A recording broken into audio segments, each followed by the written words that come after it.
तो बच्चों सबसे पहले मैंने आपको प्रीवियस टर्न पे बताया था कि अगर आपको x प्लस ए की होल पावर n का एक्सपेंशन करना हो तो इसका एक्सपेंशन आप कैसे करते थे।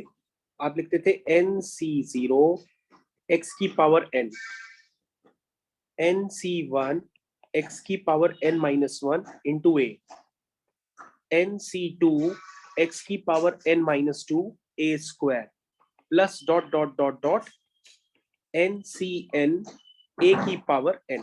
तो बच्चों ये इसका एक्सपेंशन होता था। इस एक्सपेंशन में खास बात क्या थी कि इसमें टोटल नंबर ऑफ टर्म्स जो होते थे वो n+1 होते थे। मैंने आपको बताया था ना कि इस एक्सपेंशन की खास बात ये है कि इसमें टोटल नंबर ऑफ टर्म्स जो होते हैं वो क्या होते हैं, टोटल नंबर ऑफ टर्म्स होते हैं n+1 होते हैं। और इस एक्सपेंशन की क्या खास बात थी कि यहां पर बाइनोमियल कोफिशिएंट्स को छोड़ करके जैसे आप देखेंगे तो ये x की ओवरऑल पावर n है, फिर यहां पर अगर आप देखेंगे तो x और a की ओवरऑल पावर अगर हम कंबाइन करेंगे तो वो n-1 + 1 होकर के फिर से n हो जाएगी। फिर हम x और a की दोबारा पावर कंबाइन करेंगे तो n-2 + 2 होकर के वापस n हो जाएगा। यानी बाइनोमियल कोफिशिएंट्स को छोड़ करके जो भी टर्म्स आप लिखेंगे इसमें ओवरऑल पावर जो होगी वो n ही होगी, यानी ये वाला n।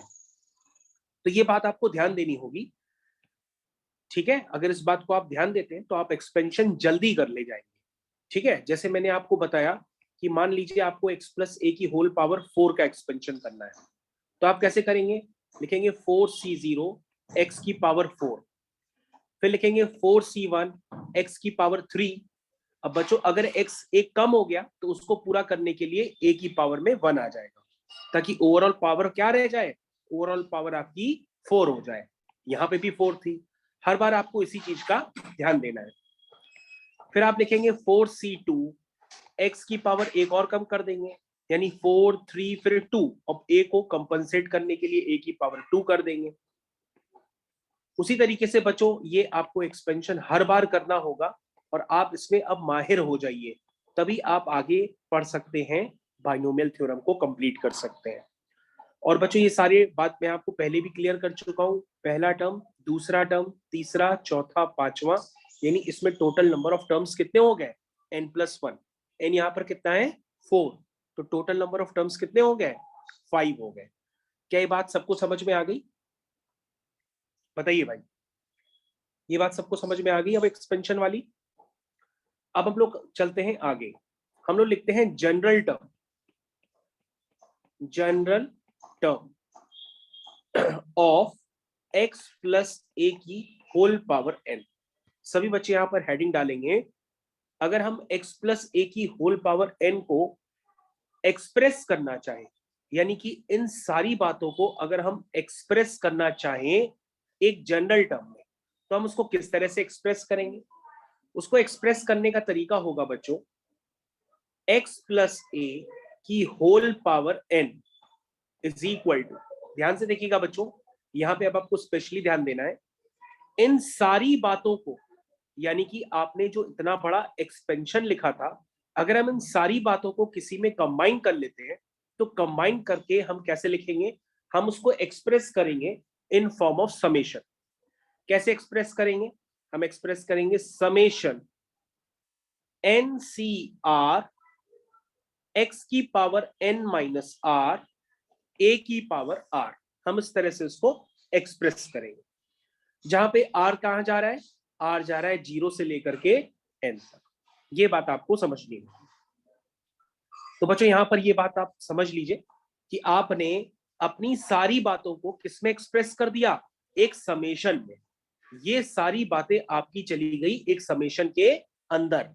कैसे चली गई, अगर आप चेक करना चाहो तो उसको आप चेक भी कर सकते हो। जैसे अगर आप इसमें r की जगह 0 डालोगे तो आपका फर्स्ट टर्म आ जाएगा, r की जगह फिर आप 1 डालोगे तो आपका सेकेंड टर्म आ जाएगा, r की जगह आप 2 डालोगे तो थर्ड टर्म आ जाएगा। इसी तरीके से बच्चों आप सारी बातों को सम अप करके एक्सप्रेस कर सकते हो इन फॉर्म ऑफ समेशन। या आप ये भी लिख सकते हो कि जो जनरल टर्म होगा इस एक्सपेंशन में, उस जनरल टर्म को बेसिकली हम रिप्रेजेंट करते हैं TR+1 is equal to NCR x की power n minus are into A की पावर r। हम लोग जनरल टर्म को इस तरह से एक्सप्रेस करते हैं। जैसे जनरल टर्म का मतलब बच्चों ये हुआ कि अगर आप इसमें r की जगह 0 पुट करेंगे, तो r की जगह 0 पुट करने पर ये क्या बन जाएगा, ये बन जाएगा, ध्यान से देखिए, अगर आप r की जगह 0 पुट करेंगे तो ये बन जाएगा t0 + 1, इसका मतलब t1 क्या आपका फर्स्ट टर्म बनता है r की वैल्यू 0 पुट करने पे, r की वैल्यू 0 पुट करिए, यानी कि nc0 x की पावर n-0 इंटू a की पावर 0, इसका मतलब ये क्या हुआ, ये हुआ nc0 x की पावर n। ये बच्चों आपका क्या हुआ, ये आपका फर्स्ट टर्म हुआ, समझ में आया। इसी तरह बच्चों r की वैल्यू जब आप क्या पुट करेंगे, 1 पुट करेंगे तो उसमें सेकेंड टर्म आ जाएगा, r की वैल्यू 2 पुट करेंगे तो थर्ड टर्म आ जाएगा। तो बच्चों आपको ये जनरल एक्सपेंशन अब याद रखना होगा कि ये जनरल एक्सपेंशन से मैंने क्या निकाल लिया, इस एक्सपेंशन का जनरल टर्म निकाला है, लेकिन इसका जनरल टर्म tr नहीं है, ये आपको ध्यान देना होगा, इसका जनरल टर्म है tr+1। कहने का मतलब अगर आपको पहला टर्म चाहिए यानी कि t1 चाहिए तो आप r की जगह 0 पुट करोगे, दूसरा टर्म चाहिए तो आप r की जगह 1 पुट करोगे, तीसरा टर्म चाहिए तो आप r की जगह 2 पुट करोगे। तो ये बात आपको अब समझ में आनी चाहिए कि इसके जनरल टर्म को हम tr से नहीं रिप्रेजेंट करते हैं, tr+1 से रिप्रेजेंट करते हैं।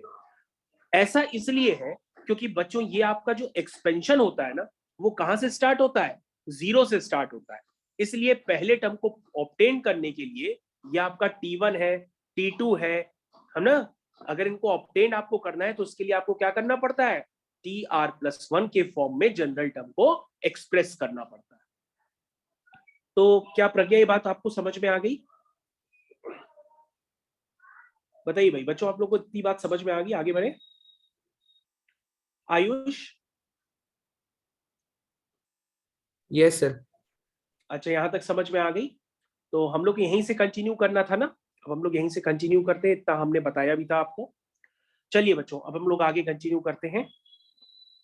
अब हम लोग को आगे बच्चों कहाँ पे कंटिन्यूएशन लेना है वो भी आप समझते चले जाइए। जैसे मैं आपके सामने क्या कर रहा हूँ, सबसे पहले एक पीडीएफ फाइल खोल लेता हूँ, उस पीडीएफ फाइल में आपको कुछ देखने को मिलेगा। जैसे आपके पास एक ये फर्स्ट क्वेश्चन है, जरा फर्स्ट क्वेश्चन को हम लोग ध्यान से देखते हैं, ये फर्स्ट क्वेश्चन क्या कहता है। तो बच्चों ये मैंने फर्स्ट क्वेश्चन ले लिया है, और ये जो फर्स्ट क्वेश्चन है ये आपकी, मैंने जो बुक है वो एक एनसीईआरटी एग्जाम्पलर आती है, मैंने उससे लिया है। This is your first question. जरा फर्स्ट क्वेश्चन सभी लोग ध्यान से पढ़ें क्या लिखा हुआ। फर्स्ट क्वेश्चन में लिखा हुआ है बच्चों, find the term independent of x in the expansion of this. अब बच्चों अगर आपको इस क्वेश्चन को करना है तो आप इस क्वेश्चन को करने के लिए क्या करोगे, क्या इसके एक्सपेंड करके इसके 16 टर्म्स लिखोगे क्या? अगर इसके 16 टर्म्स लिखोगे फिर पहचानोगे कि कौन सा टर्म है जिसमें एक्स नहीं आ रहा है, तो आपके लिए तो काफी बड़ा काम हो जाएगा 16 टर्म लिखना, फिर उस टर्म को आइडेंटिफाई करना, है कि नहीं है। तो बच्चों इस तरह के क्वेश्चंस को लिए हम लोग सबसे पहले क्या लिखते हैं, हम लोग पूरे टर्म्स को न लिख करके इसका एक जनरल टर्म लिखते हैं। तो बच्चों सबसे पहले अभी मैंने आपको क्या बताया था कि x + a की होल पावर n में जब एक्सपेंशन होता है तो उसका जनरल टर्म क्या होता है, tr+1 = ncr x की पावर n-r इंटू a की पावर r, ये आता है। लेकिन अब आप कहोगे सर एक्सपेंशन तो यहां पर कुछ और है, हमने कहा क्या है, तुम कहोगे सर इसमें x जो है वो रिप्लेस हो गया है 3x² 2 से, और सर जो इसमें a है वो रिप्लेस हो गया है -1/3x, क्योंकि सर जो आपका क्वेश्चन है उस क्वेश्चन के अकॉर्डिंग आपका जो एक्सपेंशन है वो किसका है, x की जगह ये है, प्लस a की जगह आपका ये है। ध्यान से देखिए मैंने इस एक्सपेंशन को x + a की पावर n के फॉर्म में एक्सप्रेस कर दिया। ठीक है, क्या सबको समझ में आ गया? मेरे ख्याल से यहां तक समझ में आ गया होगा। अब बच्चों हमको कौन सा टर्म लिखना है, जो टर्म इंडिपेंडेंट ऑफ एक्स हो। तो मैंने क्या बताया था कि सबसे पहले क्या लिखेंगे, जनरल टर्म। तो जनरल टर्म क्या होता है, tr+1 = ncr।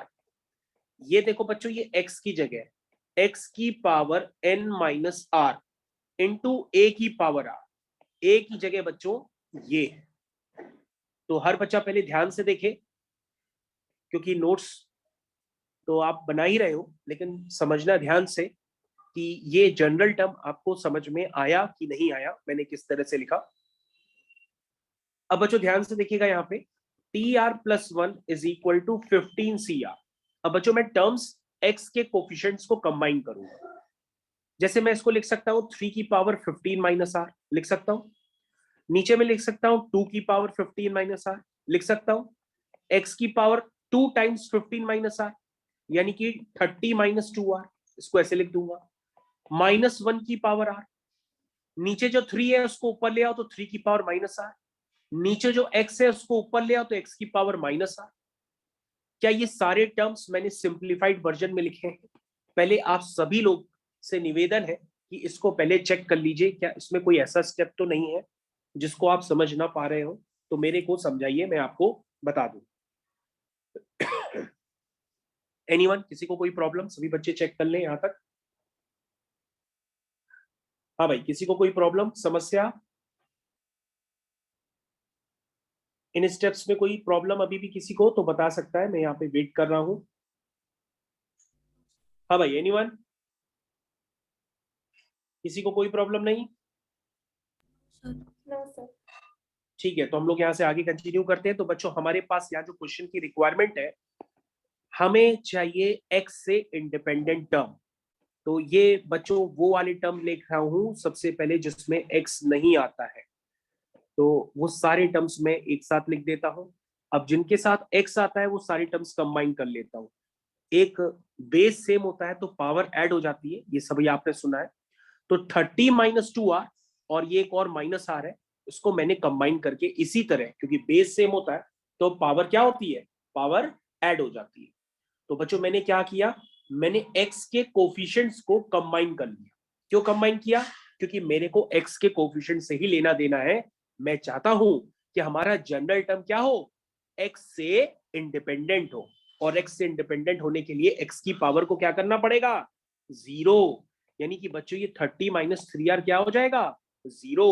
यानी r की वैल्यू कितनी हो जाएगी, 10। इसका मतलब बच्चों क्या हुआ कि अगर हम r की वैल्यू 10 पुट कर दें, तो r की वैल्यू 10 पुट करने पर कौन सा टर्म बनेगा, जो इंडिपेंडेंट होगा। तुम कहोगे सर r की वैल्यू 10 अगर आप पुट करेंगे तो वो 11th टर्म होगा जो x से इंडिपेंडेंट हो जाएगा। बोलो भाई, क्या सबको समझ में आया? ठीक है, तो बच्चों अगर हम निकाल लें वो 11th टर्म, मतलब r की वैल्यू 10 पुट करके, तो कैसे निकालेंगे, this is t10 plus 1 is equal to 15c10 3 की पावर 15 माइनस 10 अपॉन 2 की पावर 15 माइनस 10 माइनस 1 की पावर 10 3 की पावर माइनस 10। तो बच्चों इसे आपको इवेल्युएट करना पड़ेगा, और इवेल्युएट करते ही ये आपका 11th टर्म निकल करके आ जाएगा। तो 15c10 को आप इवेल्युएट भले ना करिए, ये 3 की पावर 5 हो गया, ये 2 की पावर 5 हो गया, माइनस 1 की पावर 10 तो इवन है तो ये प्लस हो गया, और 3 की पावर माइनस 10 है तो वो नीचे जाके 3 की पावर प्लस 10 हो गया।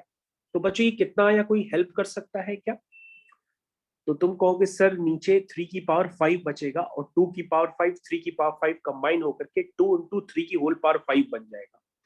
यानी बच्चों आपका जो 11th टर्म, यानी जो आपका फाइनल आंसर है, जो कि टर्म x से इंडिपेंडेंट है, वो है 15c10 इंटू 1/6 की होल पावर 5। क्या बच्चे सब लोग चेक कर लो, समझ में आया कि नहीं आया?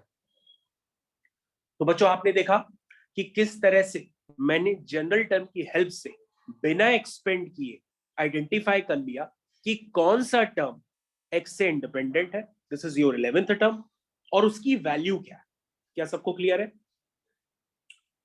बताइए भाई, सबको क्लियर है? हाँ भाई, एनीवन, किसी को कोई प्रॉब्लम?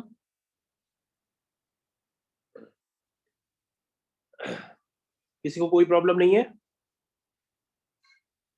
आज तुम लोग बोल कम रहे हो, क्या हो गया? क्यों भाई, आज तुम लोग बोल कम रहे हो? चलिए नेक्स्ट क्वेश्चन पे चलते हैं। क्वेश्चन नंबर 1 हो गया। हम चाहते हैं क्वेश्चन नंबर 2 आप लोग सब लोग मिलके करें। तो क्वेश्चन नंबर 2 को मैं ले आता हूं आपकी स्क्रीन पे। ये रहा आपका क्वेश्चन नंबर 2। सभी लोग मिलकर के क्वेश्चन नंबर 2 को खुद से करेंगे। Let's start with question number 2। आपकी स्क्रीन पे स्टार्ट करिए। चलिए इस क्वेश्चन का जवाब सबसे पहले कौन देने वाला है? इस क्वेश्चन का जवाब सबसे पहले हमको देंगे हमारे श्री पांडे जी। पांडे जी हम आपका वेट कर रहे हैं, इस क्वेश्चन का जवाब आप दीजिएगा।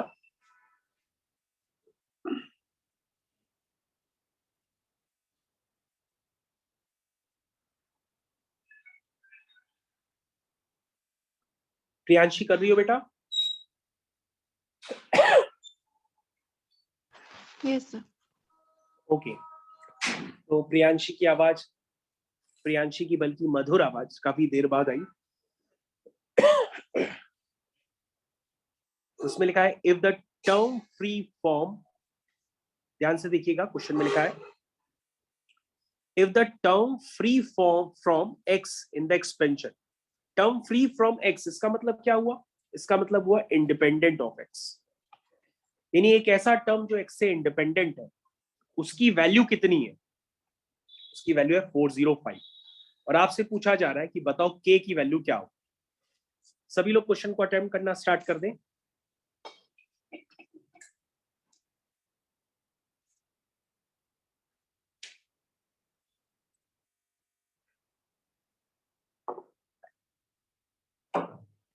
ओके, अब हम इस क्वेश्चन को करना स्टार्ट कर रहे हैं।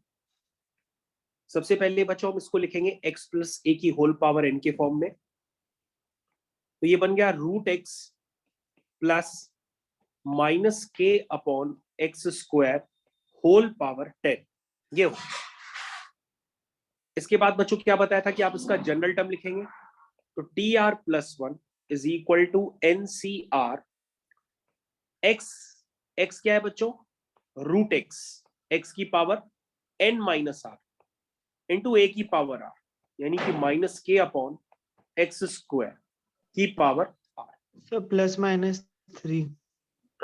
तो हमारी श्री पांडे जी ने अभी आंसर निकाला है +-3। और आप लोगों को जान के खुशी होगी, आंसर बिल्कुल सही है, बिल्कुल सही निकाला है। तो अनंत बेटा आपने अपनी मेहनत से निकाला? Yes sir. ओके, बहुत बढ़िया, क्या बात है। तो आगे बढ़ते हैं। तो हमके पास जिन बच्चों ने अभी भी नहीं किया या जिनको डाउट है वो अभी भी देखे ध्यान से। तो यहां पर बच्चों हो गया 10 CR x की पावर 10 माइनस आर बाई 2, ठीक है, और -1 की पावर r, k की पावर r, और नीचे वाला x है तो ऊपर आके -2r। ये हो गया बच्चों, ठीक है। तो बच्चों ये हो गया TR plus 1 is equal to 10 CR, ठीक है, -1 की पावर r, k की पावर r, और x की पावर अगर हम कंबाइन कर देते तो हो जाती है 10 माइनस आर बाई 2, और ये हो गया -2। ये बच्चों x की पावर आ गई कलेक्ट करके, ठीक है। सबको क्लियर हो गया? अब बच्चों हमें क्या करना है? हमें यहाँ पर एक ही काम करना है, हमें इंडिपेंडेंट ऑफ x वाला टर्म चाहिए। तो फिर से हम क्या करेंगे, इसको हम 0 कर देंगे x की पावर में जो कुछ भी है, यानी कि 10 माइनस आर अपॉन 2 -2r को हम 0 कर देंगे। तो बच्चों यहां से आपके पास r की वैल्यू निकल के आएगी। r की वैल्यू बेटा आनंद कितनी आई थी? सर 2। 2, बिल्कुल सही जवाब। r की वैल्यू 2 आएगी, और r की वैल्यू 2 पुट करने पे वो थर्ड टर्म आएगा, यानी कि 2 प्लस 1 इज 10c2 -1 की पावर 2 k की पावर 2। बाकी तो x से इंडिपेंडेंट हो गया। तो बच्चों इस टर्म की जो वैल्यू है वो हमारे पास गिवन है क्वेश्चन में, वो वैल्यू 405। है 405। और अगर हम इसको सॉल्व करते हैं तो हमारे पास k की वैल्यू बहुत ही आनंद पूर्वक निकल के आ जाएगी। तो बच्चों इसको सॉल्व करना स्टार्ट करिए। जैसे ही आप सॉल्व करेंगे तो 10c2 सभी बच्चे कैलकुलेट करें खुद से। 10c2 is factorial n minus r factorial r, और ये हो गया k स्क्वायर, ये हो गया 405। फैक्टोरियल वाले टर्म्स तो अब बहुत अच्छे से आपको आते होंगे। ये 10 हो गया, 9 हो गया, वो 8 से नीचे कैंसिल हो जाएगा और नीचे बचेगा सिर्फ 2। तो ये हो गया 2 1 जा 2, 2 5 जा 10, ठीक है, इंटू के स्क्वायर इज इक्वल टू 405। तो बच्चों यहां से 5 A के square स्क्वायर, equals to 9. हाँ यस बेटा, तो जो भी है ये आ गया 45 के स्क्वायर इज इक्वल टू 405, यानी के स्क्वायर आ गया आपका 9, दैट मीन्स के की वैल्यू आ गई ±3। तो क्वेश्चन बच्चों इस तरह से करना था, सभी लोगों ने एकदम आराम से कर लिया होगा, किसी को कोई समस्या नहीं होगी अभी भी। अब बच्चों इसके बाद हम लोग एक कंसेप्ट और जानकारी में लेते हैं और उसको भी हम लोग समझ लेते हैं।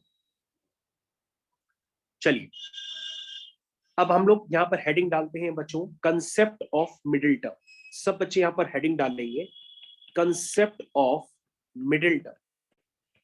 मिडिल टर्म सभी लोग बचपन से जानते हैं कि मिडिल टर्म मतलब, मिडिल टर्म को पहले हम लोग मीडियंस भी कहते थे। चलिए तो कैसे करते हैं मिडिल टर्म का कंसेप्ट। जैसे एक, ये मान लो मैंने 5 लोगों को लाइन में अरेंज कर दिया, अगर मैं पूछूं उसमें मिडिल वाला टर्म कौन सा है, तो तुम कहोगे सर ये मिडिल टर्म है। कितना आसान है। मिडिल टर्म उसे कहते हैं जिसके लेफ्ट और राइट साइड में बराबर लोग, ठीक है। तो यहाँ पे भी 2 लोग हैं, यहाँ पे भी 2 लोग हैं, तो मिडिल टर्म को आइडेंटिफाई करना आसान होता है। तो बच्चों आपको याद रखना होगा, अगर x प्लस ए की होल पावर n में, अगर n आपका इवन है, ध्यान से देखिएगा, अगर n आपका इवन है तो उसमें नंबर ऑफ टर्म्स कितने होंगे। तुम कहोगे sir total number of terms हो जाएंगे ऑड। क्या हो जाएंगे? ऑड, क्योंकि टोटल नंबर ऑफ टर्म्स की बात आएगी तो वो तो n+1 होंगे। अगर n इवन है तो टोटल नंबर ऑफ टर्म्स क्या हो जाएंगे? ऑड हो जाएंगे। और total number of terms odd होंगे तो क्या होगा?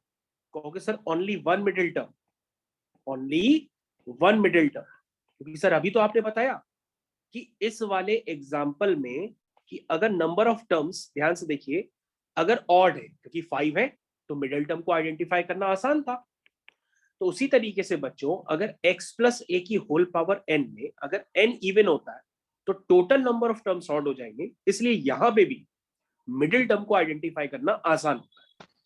और बेसिकली जो मिडिल टर्म होता है वो होता है, मिडिल टर्म जो होता है अगर आप उसको जनरल लिखना चाहें तो वो होता है n/2 प्लस 1th टर्म। कौन सा होता है? n/2 plus 1th term is middle term, जिसका क्वेश्चन अभी मैं आपको थोड़ी देर में करके बताऊंगा। लेकिन आपको ये समझ में आना चाहिए कि n/2 प्लस 1th टर्म क्या हो जाता है? मिडिल टर्म हो जाता है, ठीक है।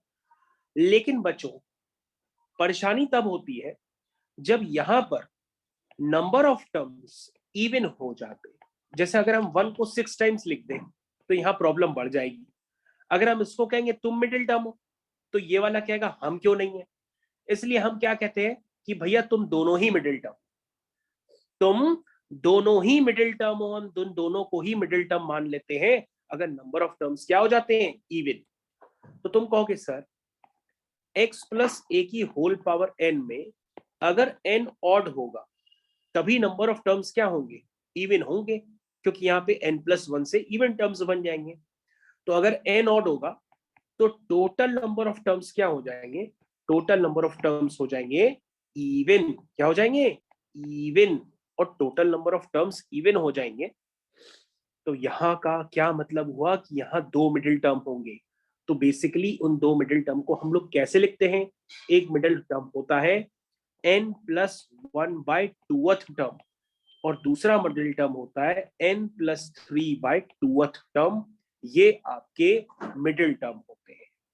तो आपको याद रखना होगा कि जो मिडिल टर्म्स होते हैं वो कौन से होते हैं? वो ये 2 होते हैं, n+1/2th टर्म और n+3/2th टर्म। ये 2 टर्म बच्चों आपके मिडिल टर्म कहलाते हैं। तो बच्चों आपको ये कंसेप्ट थोड़ा सा याद रखना होगा। और बाकी आपको मैं पढ़ाता ही इस तरह से हूं कि अगर कंसेप्ट आप दिमाग से खुद समझना चाहें तो आप उसको एग्जाम में खुद ही रिकॉल करके जनरेट भी कर सकते हैं। तो मेरे ख्याल से आपको प्रॉब्लम नहीं आनी चाहिए। फिर भी आप इसको एक बार देख लीजिए आराम से। ठीक है, क्या सभी लोगों ने वॉच आउट किया, देख लिया? क्या सभी लोगों ने देख लिया है आराम से? तो आगे बढ़ते हैं। चलिए, तो मिडिल टर्म के लिए आगे कंसेप्ट पढ़ा दें, क्योंकि मैंने आपको मिडिल टर्म नहीं पढ़ाया था। अगर आपको लगे कोई कंसेप्ट दोबारा रिपीट हो रहा है तो आप हमको तुरंत बताइएगा, तो मैं उसको तुरंत हटा दूंगा, क्योंकि असल में 3-3 क्लासेस चलती हैं तो समझ में नहीं आता। तो बच्चों, मैंने आपके लिए यहाँ पर एक बढ़िया सी लॉट लगा दी और इससे आप 2 क्वेश्चंस करके अपने कंसेप्ट को अच्छे से समझ सकते हैं। ये 2 क्वेश्चंस अब आपकी स्क्रीन पे पूरी तरीके से आपको नजर आ रहे हो।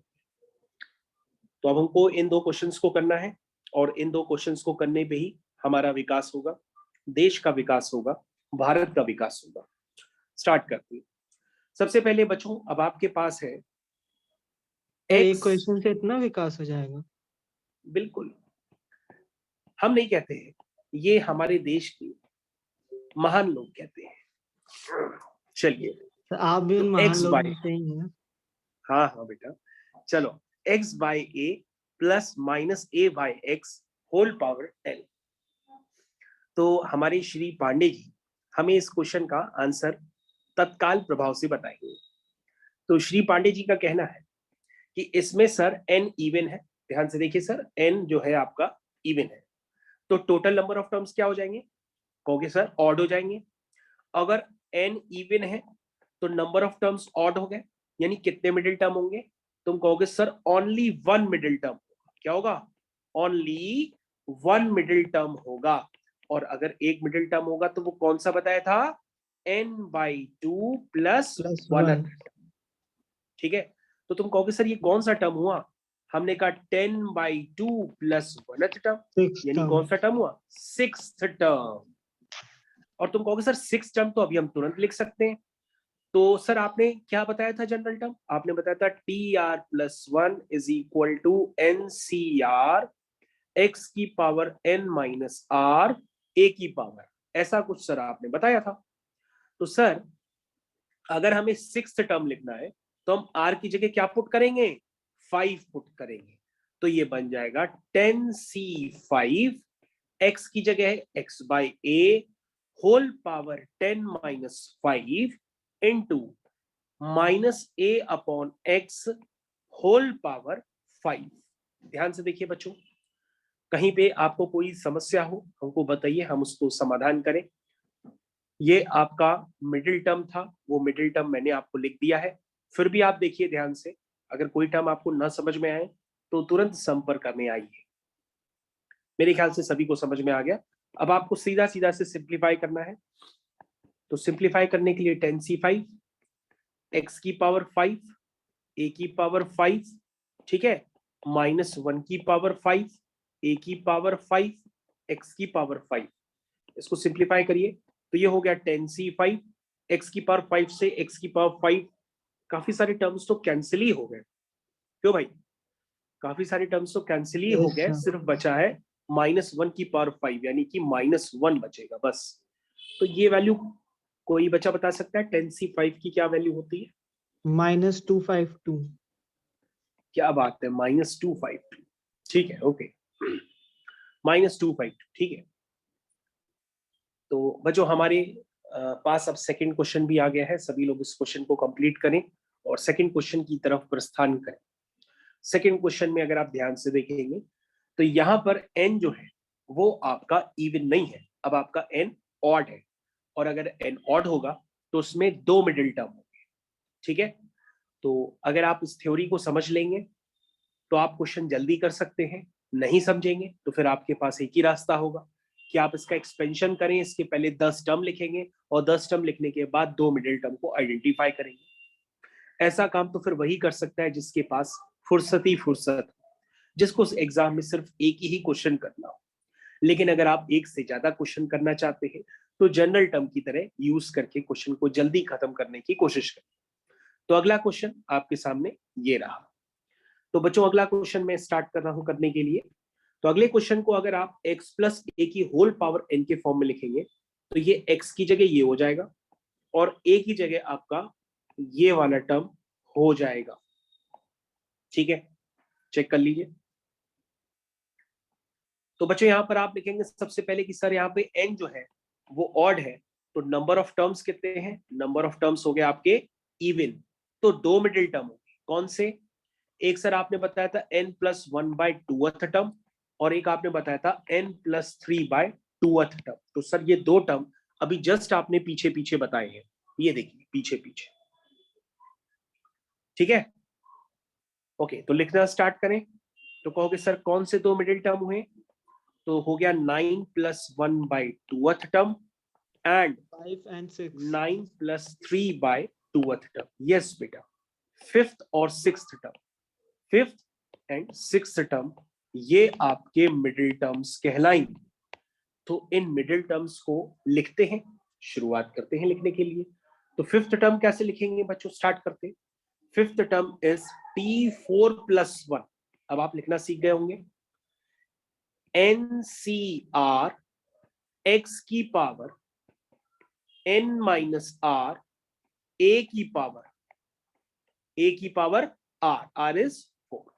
Sixth term, this is t5+1 is NCR x की पावर n-r into a की पावर r, r is 5.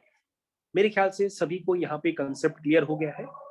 ठीक है, तो बच्चों आपने ये फिफ्थ और सिक्स्थ टर्म इनको अच्छे से लिख के कंप्लीट कर लिया है।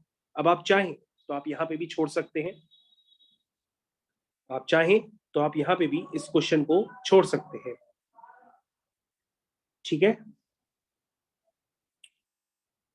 Yes, sir. तो अगर आप चाहेंगे तो आप यहाँ पे भी इस क्वेश्चन को छोड़ सकते हैं। चलिए, तो बच्चों यहाँ पर क्वेश्चन नंबर 5 मैंने कंप्लीट किया। अब क्वेश्चन नंबर 5 से पहले एक दो क्वेश्चंस मैंने छोड़ दिए थे, मैं उनको भी कंप्लीट कर देता हूँ। इसलिए क्वेश्चन नंबर 3, तो क्वेश्चन नंबर 3 सभी के साथ करना है। चलिए क्वेश्चन नंबर 3 को स्टार्ट करते हैं। तो बच्चों क्वेश्चन नंबर 3 अब आपके सामने पूरी तरह से लिखा है, find the coefficient of x in the expansion of. काफी बड़ा सा एक्सपेंशन है, पहले क्वेश्चन को आप लोग खुद से ट्राई करें, पहले क्वेश्चन को आप लोग सभी लोग खुद से ट्राई करें एक बार।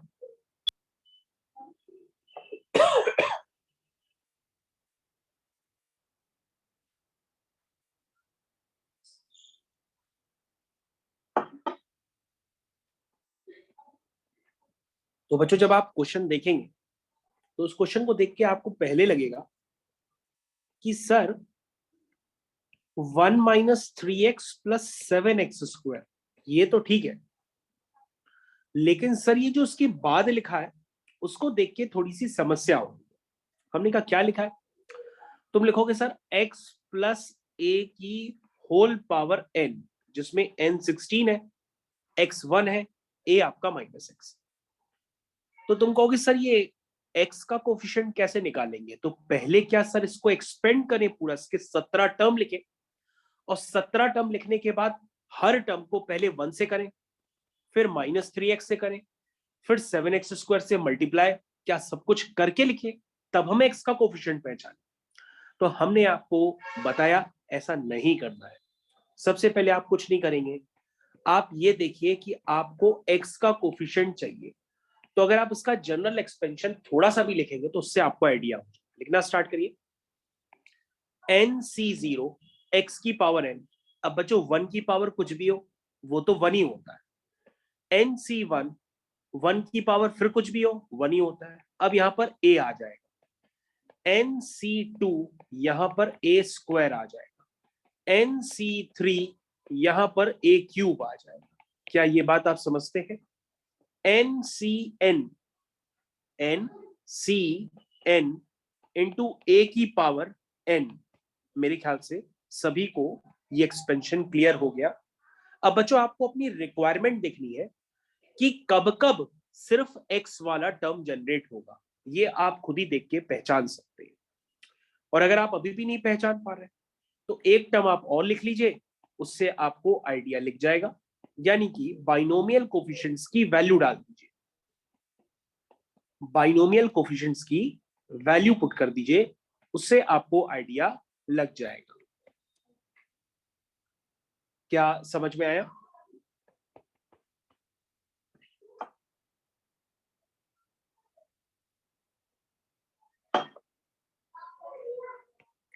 तो कोई क्लास में ऐसा बच्चा है जो बता सकता है कि x के साथ क्या क्या आने वाला है? तो तुम कहोगे कि सर जब -3x 1 के साथ मल्टीप्लाई होगा तब x का कोफिशिएंट बनेगा। क्या बनेगा? -3 बनेगा ना? क्यों भाई?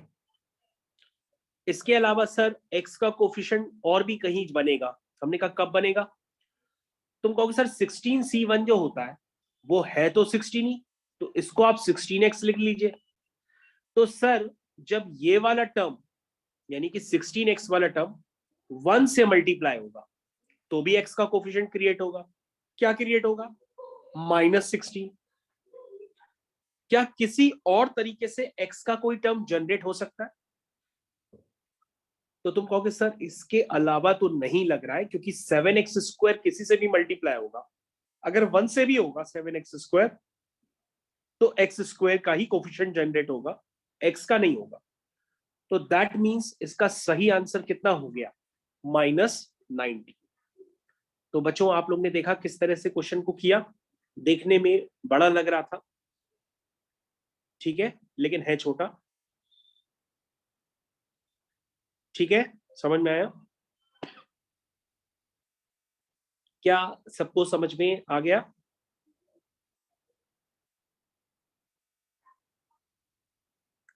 आगे कंटिन्यू करें? Yes sir. ओके। बहुत ही धीमी आवाज में बोला। हम इतनी तेज बोल रहे तो तुम लोग भी थोड़ा तेज बोला करो, आवाज आनी चाहिए बाहर तक। जिस रूम में बैठ के पढ़ रहे हो उतनी जोर से बोला करो कि बाहर से मम्मी भी चली आए अंदर की क्या हुआ।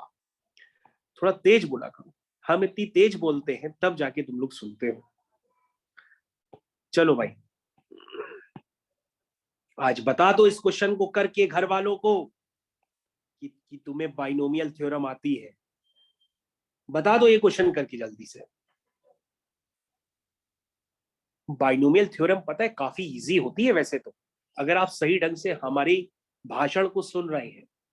अगर भाषण को मिस करेंगे, कम समझेंगे तो फिर डिफिकल्ट लगेगी। भाषण को सिर्फ सही ढंग से सुनिए, बिल्कुल उस तरह से सुनिए जैसे मान लो मोदी जी का भाषण चल रहा।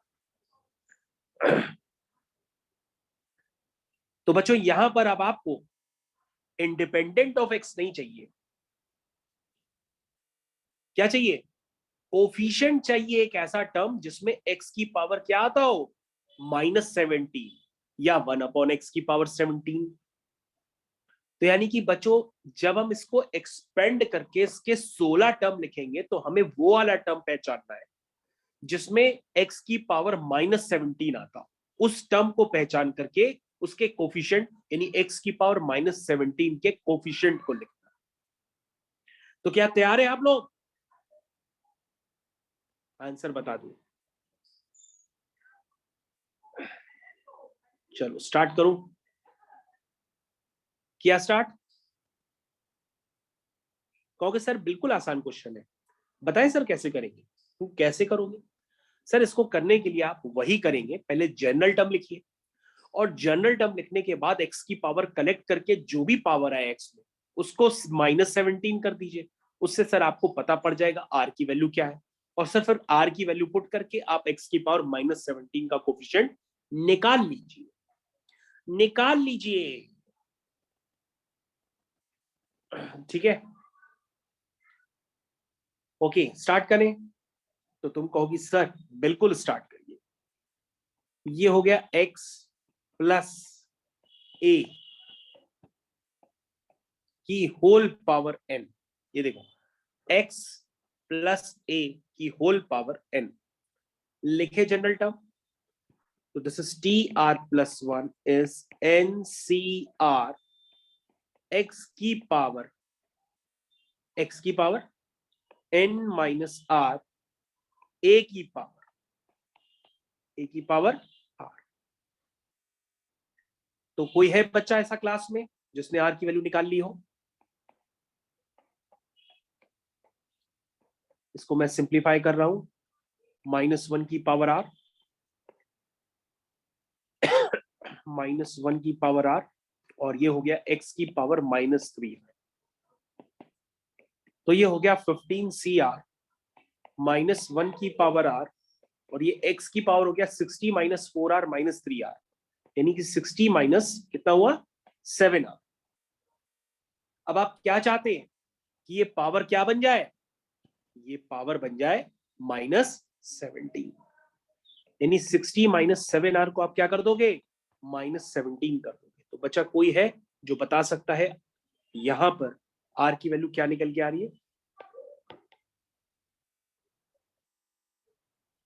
क्या आई r की वैल्यू,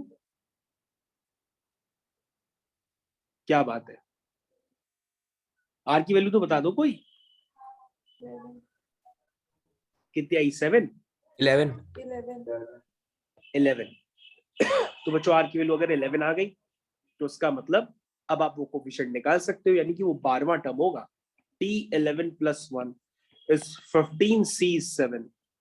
नहीं, r की वैल्यू तो 11 है।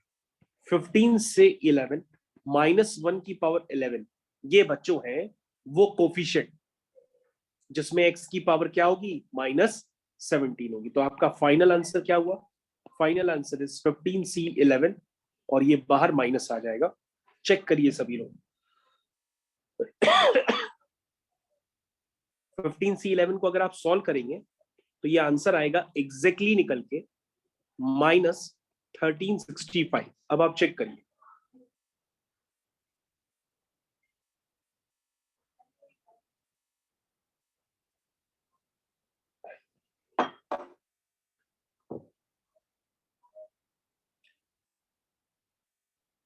क्या बच्चों समझ में आया,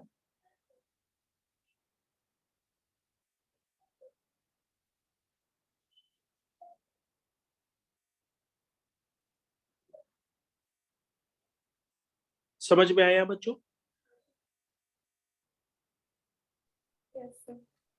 ओके, समझ में आ गया। हम लोग आगे बढ़ते हैं, एक दो स्किप करके क्वेश्चन आगे बढ़ा ले जाते हैं। तो आगे हम लोग बढ़ते हैं। तो बच्चों नेक्स्ट क्वेश्चन अब आपकी स्क्रीन पे मैं डाल रहा हूं, this is your question number 9, then this is your NCERT exemplar. तो this is your question number 9। सभी बच्चे क्वेश्चन नंबर 9 देखिए, आपकी स्क्रीन पे अब आप आ गए हैं। इसमें लिखा है find the value of r if the coefficient of 2r plus 4th and r minus 2th terms in the expansion of 1 plus x की whole power 18 are equal। तो बच्चों यहाँ पे r की आपको ऐसी वैल्यू निकालनी है ताकि इनके कोफिशिएंट्स इक्वल हो जाए आपस में, ठीक है। किसके कोफिशिएंट, एक 2r प्लस 4th टर्म का और r माइनस 2th टर्म का कोफिशिएंट, किसके एक्सपेंशन में, एक्सपेंशन कितना है, x प्लस a की होल पावर n में, जहां पर x की जगह 1 है, a की जगह x है और n की जगह 18। तो तुम कहोगे सर अगर इसके एक्सपेंशन में अगर हमको 2r प्लस 4th टर्म लिखना है तो हम इसको 4 को क्या ऐसे लिख सकते हैं, tr प्लस 1 के फॉर्म में। ध्यान से देखिए, tr प्लस 1 ऐसे तो लिखेंगे tr प्लस 1 के फॉर्म में, तभी हमारे पास 2r प्लस 4th टर्म आएगा, है ना। तो क्या क्या आएगा बच्चों, बताओ जरा, कहोगे NCR, ठीक है, x की पावर n माइनस आर। अब बच्चों 1 की पावर तो कुछ भी हो 1 ही रहेगा, इंटू a की पावर r, यानी x की पावर r, यानी कि 2r प्लस 3। ये हो गया बच्चों। यानी कि इसमें x का कोफिशिएंट क्या है बच्चों, इसमें x का कोफिशिएंट आपका ये है। अब आपको बच्चों क्या करना है, फिर से आप r माइनस 2th टर्म लिखेंगे। तो r माइनस 2th टर्म कैसे लिखेंगे, तो हम इसको r माइनस 3 प्लस 1 लिख देते हैं, तो ये ऑटोमेटिकली काम करेगा r माइनस 2 की जगह, ठीक है। ये r बन गया और ये r प्लस 1 के फॉर्म में मैंने लिख दिया r माइनस 2th टर्म को, क्योंकि मेरे को हर बार अगर 4th टर्म लिखना है तो हम t3 प्लस 1 लिखते हैं। फिफ्थ टर्म लिखना है तो t4+1 लिखते हैं, r माइनस टूथ टर्म लिखना है तो हम उसको r-3+1 लिखेंगे। अब तक आप समझ गए होंगे क्या हो गया, NCR। यस बेटा। सर इस पे जैसे 1 + x की पावर 18 से क्वेश्चन सॉल्व करें या x + 1 की पावर 18 से सॉल्व करें, आंसर सेम आएगा ना? बिल्कुल बिल्कुल बेटा, 100%। ठीक है। उसके बाद यहाँ बच्चों क्या करेंगे, यहाँ पर हमारे पास जो a की पावर r आएगा वो a आपका x है और r की जगह r-3। तो बच्चों इसमें कोफिशिएंट क्या हो गया, ये हो गया। अब बच्चों यहाँ पर पूछा है कि r की वैल्यू निकालिए सच दैट, ताकि ये दोनों कोफिशिएंट्स आपस में क्या हो जाए, इक्वल हो जाए। तो हम इन दो कोफिशिएंट्स को आपस में इक्वल कर देंगे, ठीक है। तो ये हो जाएगा 18c 2r + 3 is equal to 18c r-3। ये हमने इक्वल कर दिया। तो बच्चों इसके बाद तो कहानी सभी लोगों को क्लियर है, क्योंकि मैंने आपको ऑलरेडी परम्यूटेशन कॉम्बिनेशन में बताया था कि NCX is equal to NCY कभी भी दिया हो तो इसका रिजल्ट क्या होता है, x + y = n। क्या ये बात आपको पता है कि नहीं पता है? तो बच्चों यहां पर इसका मतलब 2r + 3 + r-3 का सम क्या होगा, 18 होगा। और यहां से r की वैल्यू बच्चों कितनी निकल के आ रही है,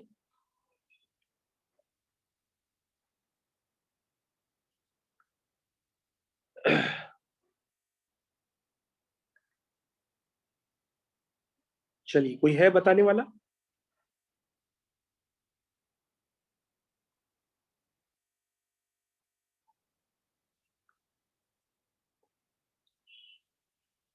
कोई है जो बता सके इस क्वेश्चन को?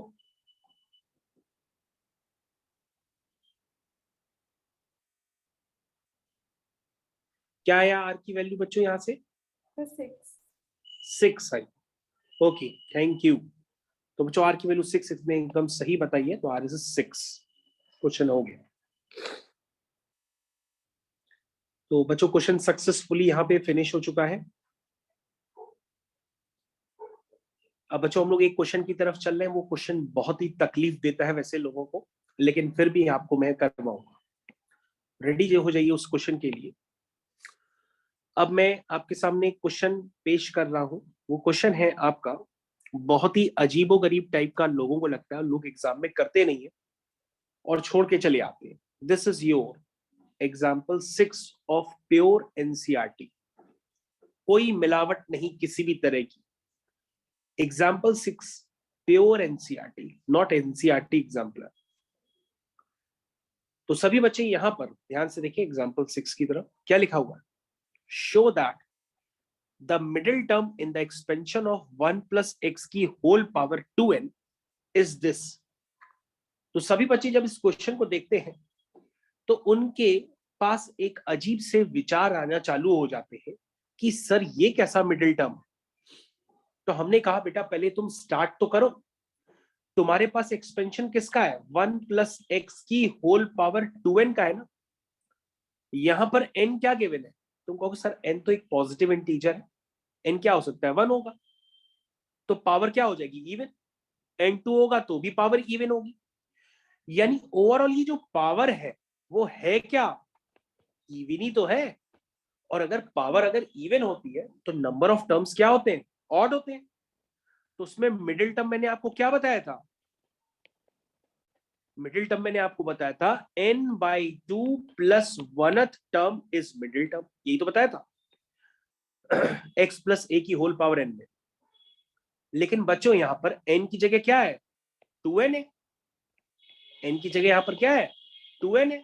तो ये आपका क्या कहलाएगा, मिडिल टर्म कहलाएगा। बोलो भाई समझ में आता है? यानी मिडिल टर्म आपका कौन सा हो गया, n + 1th term is middle term. बोलो भाई कितने लोगों को समझ में आया? उसके बाद कहोगे सर ये तो आसान हो गया। हमने कहा आसान हो गया तो जो फिर प्रूफ करना है वो प्रूफ करके दिखाओ। तो तुम कहोगे सर ये है एक्सपेंशन x + a की होल पावर n का, जहां पे x की जगह 1 है, a की जगह x है और n की जगह 2n है। तो सर सबसे पहले हम इसका जनरल टर्म लिखें, का बिल्कुल लिख सकते हो। तो जनरल टर्म क्या होता है, वो tr + 1 के फॉर्म में होता है। लेकिन अब हमको लिखना है यहाँ पे Tn+1 टर्म। तो तुम कहोगे सर Tn+1 टर्म लिखना है, जो कि Tr+1 के फॉर्म में पहले ही लिखा हुआ है, यानी r की जगह आपका n आ गया है और 1 की जगह तो 1 है ही, यानी Tr+1 में r की जगह आपको n डालना है। क्या होता है जनरल टर्म? NCr, r की जगह क्या है? n।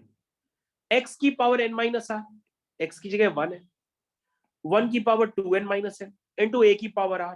a क्या है? x, x की पावर r यहाँ क्या है? n। अब 1 की पावर कुछ भी हो वो तो 1 ही होता है। तो अब आप कहोगे सर हमारा तो जो मिडिल टर्म है वो तो ये आ रहा है, हमारा जो मिडिल टर्म है वो तो ये आ रहा है, लेकिन आपने तो कहा है कि वो ये आएगा। तो सर इसको इसमें कैसे कन्वर्ट करें, इसको इसमें कैसे कन्वर्ट करें? तो तुम कहोगे सर इसको सिंप्लीफाई कर लेते हैं, क्योंकि सर x की पावर n तो यहां पे भी है और x की पावर n तो उसकी प्रूविंग में भी है। तो सर हमें यानी कि बाकियों को सिंप्लीफाई करना है। बाकी में कौन आता है? कहोगे सर बाकी में 2n आता है, क्योंकि x की पावर n को तो रिटेन रखना है। तो हमने कहा 2n को ओपन कर लो, ये क्या होगा? Factorial n upon factorial n minus r into factorial r।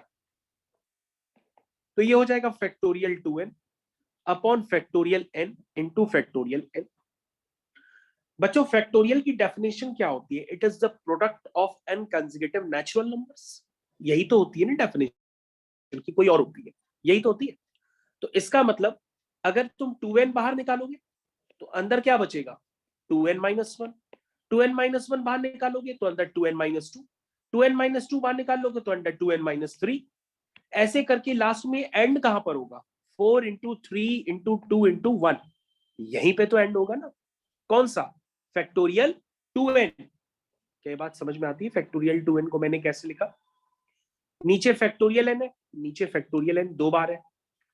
अब आप एक काम करो, ये है तो सब मल्टीप्लीकेशन में, तो आप इसमें क्या करो, 4 को, 2 को, 2n-2 को, 2n को, इन सबसे 2 कॉमन ले लो। बात सुनिएगा मेरी, मैंने कहा 2n से 2 कॉमन लो, 2n-2 से कॉमन लो, 4 से 2 कॉमन लो, 2 से 2 कॉमन लो। समझ में आया मैंने क्या कहा?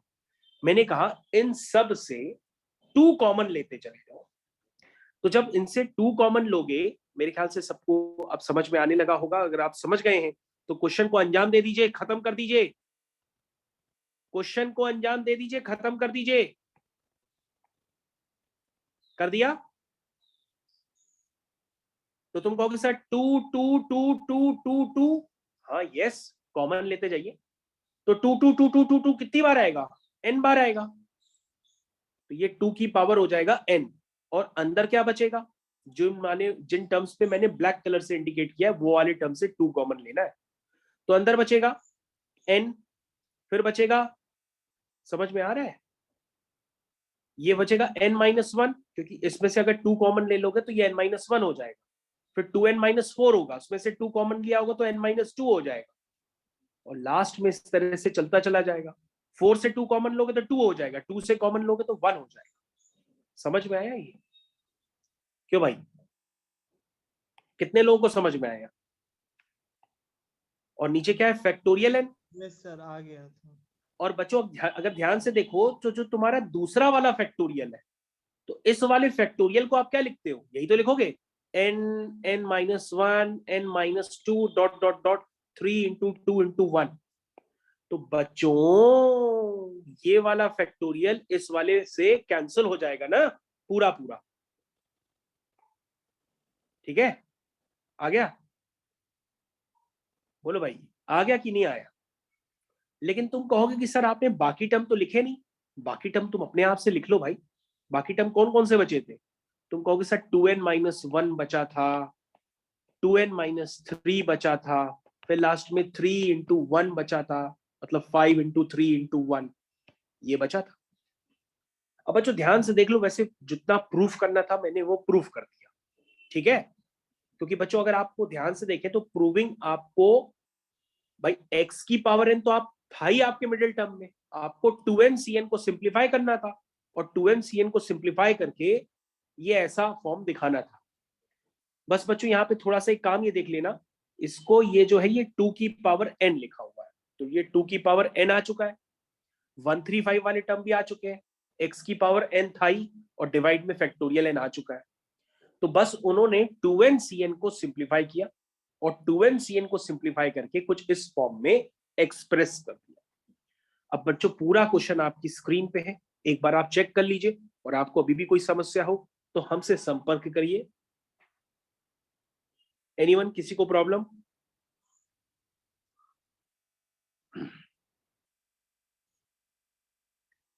कोई भी ऐसा मनुष्य, ऐसा व्यक्ति, किसी को संभव प्रॉब्लम हो तो हमको बताए।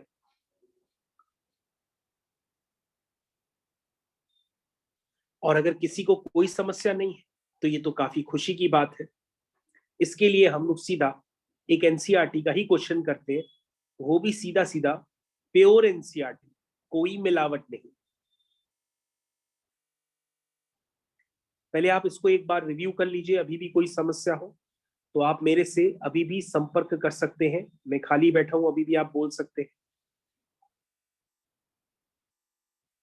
किसी को प्रॉब्लम अभी भी? चेक कर लिए सभी लोग।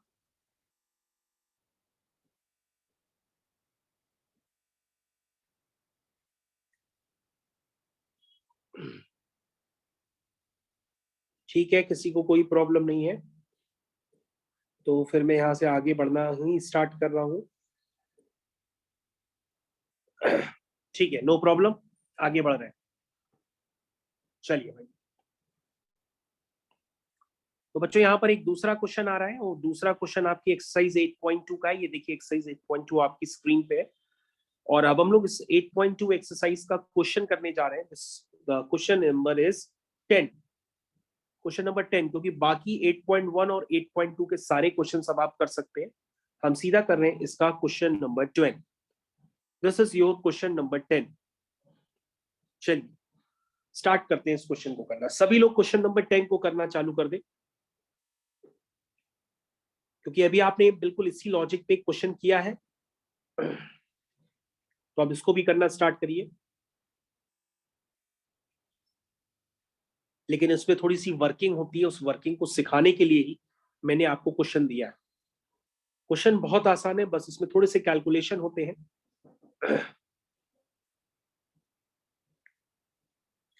तो आई थिंक क्वेश्चन तो सभी ने पढ़ ही लिया। वो जो क्वेश्चन में क्या लिखा है, आपके पास एक एक्सपेंशन है, एक्सपेंशन है x+1 की होल पावर n। सभी बच्चे यहां पर ध्यान देंगे, यहां पे एक्सपेंशन है 1x+1 की होल पावर n। अब बच्चों चाहे x+1 की होल पावर n लिखो या 1+x की होल पावर n लिखो, ये दोनों बातें एक ही होती है, ठीक है।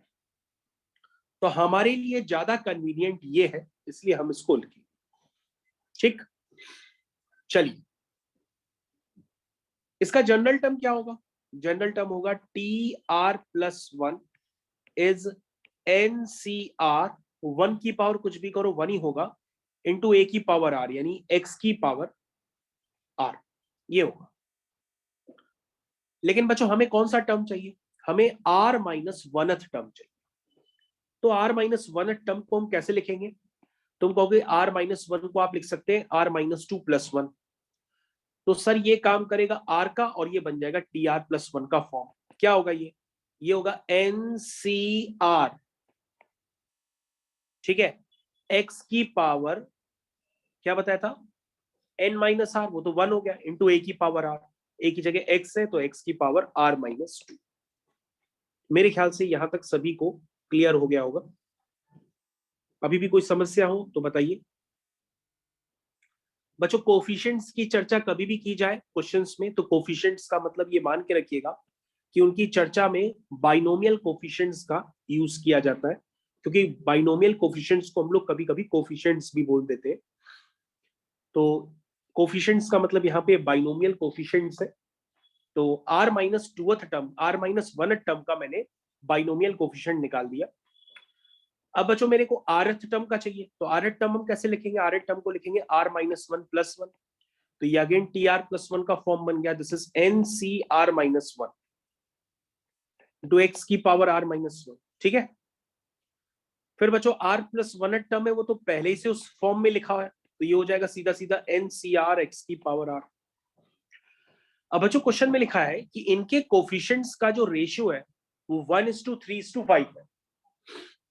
अगर आप इसको बहुत प्रॉपर तरीके से लिखेंगे तो इसका मतलब ये हुआ स्टेटमेंट का कि NCR-2 is to NCR-1 is to NCR, ये जो रेशियो है ये 1:3:5 ये रेशियो, ठीक है? समझ गए सभी लोग? तो बच्चों उसको करना स्टार्ट करें। तो तुम कहोगे सर यहाँ पे इक्वेशंस बना लेते हैं कि इक्वेशन बनेगी NCR-2 अपॉन NCR-1। एक इक्वेशन सर इसको ले लीजिए 1/3, और सर दूसरी ले लेते हैं NCR-1 अपॉन NCR, ये हो जाएगा 3:5। तो सर यहां से N और R में दो इक्वेशंस बन जाएंगी, उनको आप सॉल्व कर लीजिए, आपके पास N और R निकल के आ जाएगा, वही आपका आंसर होगा क्योंकि इस क्वेश्चन में N और R ही पूछा गया। अब समस्या आती है इसको सॉल्विंग, तो बच्चों इसकी सॉल्विंग में कोई समस्या नहीं होती है। आप थोड़े से अपने बेसिक्स मजबूत रखिए, क्वेश्चन आप भी कर सकते हैं, ठीक है? स्टार्ट करें करना। Factorial n upon factorial n minus r into factorial r, मेरे साथ देखते जाइए। Factorial n upon factorial n minus r into factorial r, यहां से देखिए factorial n upon factorial n minus r into factorial r, factorial n upon factorial n minus r into factorial r। क्या आपको अभी तक सारी बातें क्लियर हैं? कोई समस्या?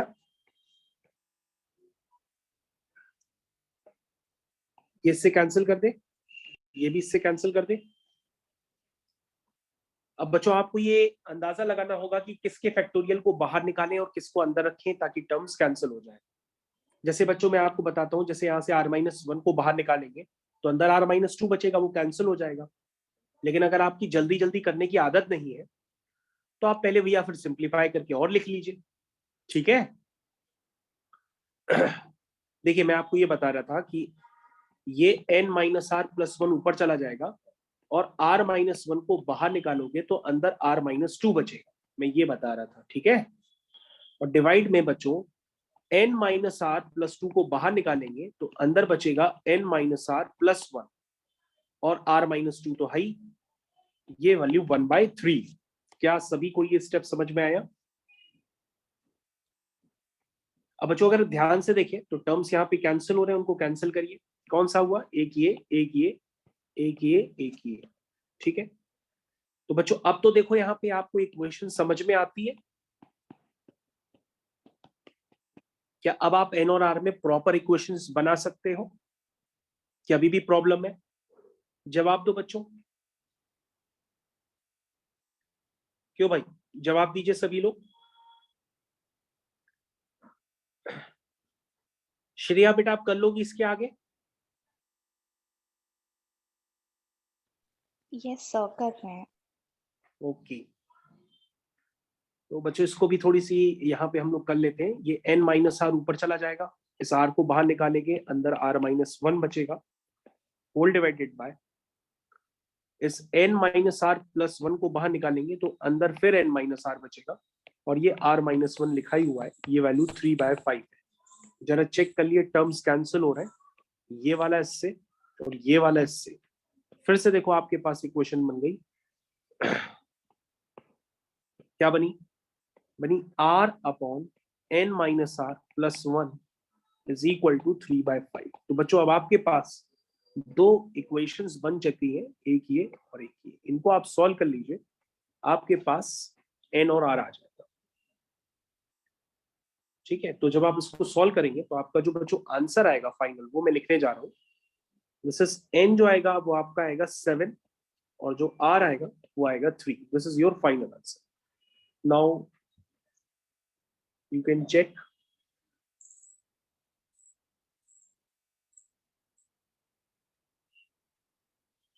सभी बच्चे क्वेश्चन को पूरी तरीके से एक बार चेक कर लें, अभी भी कोई प्रॉब्लम हो तो आप हमसे डिस्कस कर सकते हैं।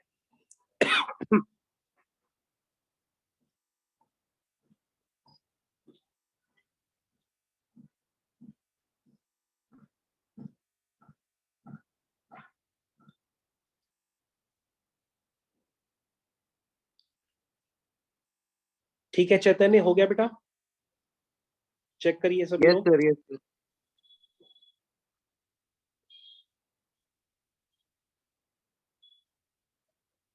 मिनट ठीक है। Yes sir.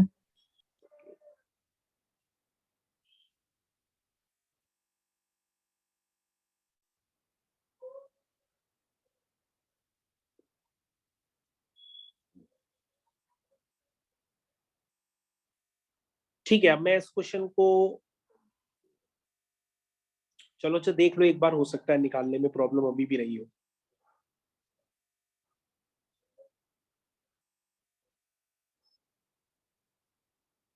ठीक है बच्चों, नेक्स्ट क्वेश्चन पे देखते हैं हम लोग।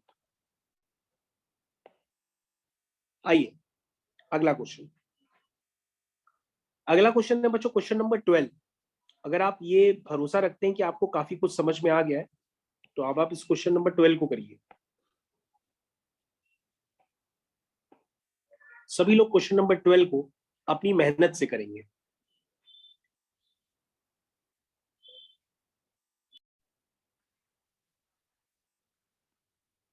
ठीक है बच्चों, स्टार्ट करते हैं।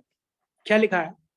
Find a value, positive value of m for which the coefficient of x square in the expansion this is 6। तो बच्चों सबसे पहले आप यहां पर ध्यान से देखो, ये क्वेश्चन पूछना क्या चाह रहा है। एक्स स्क्वायर का कोफिशिएंट, तो 1 प्लस एक्स की होल पावर m में जो जनरल टर्म होगा वो होगा t are plus 1 is n C r. N की जगह क्या है? m, C R. एक्स की जगह 1 है तो कुछ होगा नहीं, a की पावर r यानी x की पावर r। जो ध्यान से देखो, एक्स स्क्वायर कब बनेगा? एक्स स्क्वायर तो तभी बनेगा जब आर की वैल्यू क्या होगी? 2 होगी। तो एक काम करो, आर की वैल्यू 2 उसमें तुम पुट कर दो, तभी एक्स स्क्वायर का कोफिशिएंट जनरेट होगा। ठीक है, अब ये कह रहा है कि जो कोफिशिएंट है एक्स स्क्वायर का, इसके एक्सपेंशन में, देखो क्वेश्चन में लिखा है कि m की ऐसी वैल्यू निकालो ताकि एक्स स्क्वायर का कोफिशिएंट क्या हो जाए? 6 हो जाए। तो सीधा सीधा आप इसको क्या कर दोगे? 6 कर दो। यहां से आपके पास m की वैल्यू निकल आएगी, factorial n minus are into factorial r. समझ में आया सबको? अब इसको बच्चों यहां से m बाहर निकाल लो तो अंदर m माइनस 1 बचेगा। m माइनस 1 आप निकाल लो तो अंदर m माइनस 2 बचेगा। m माइनस 2 से m माइनस 2 कैंसिल हो जाएगा, ये नीचे 2 है, ये नीचे 6/1 है। बस इसको आप कैंसिल कर दो, तो ये हो जाएगा m into m minus 1 is equal to 12। तो बच्चों यहां से m की वैल्यू कितनी आई? 4।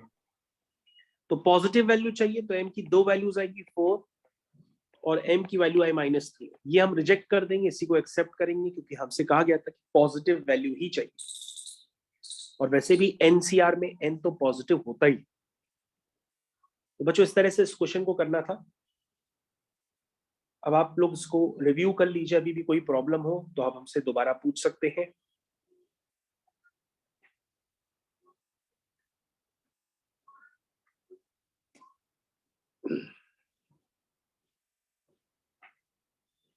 किसी को कोई अभी भी प्रॉब्लम हो तो वो हमसे पूछ सकता है।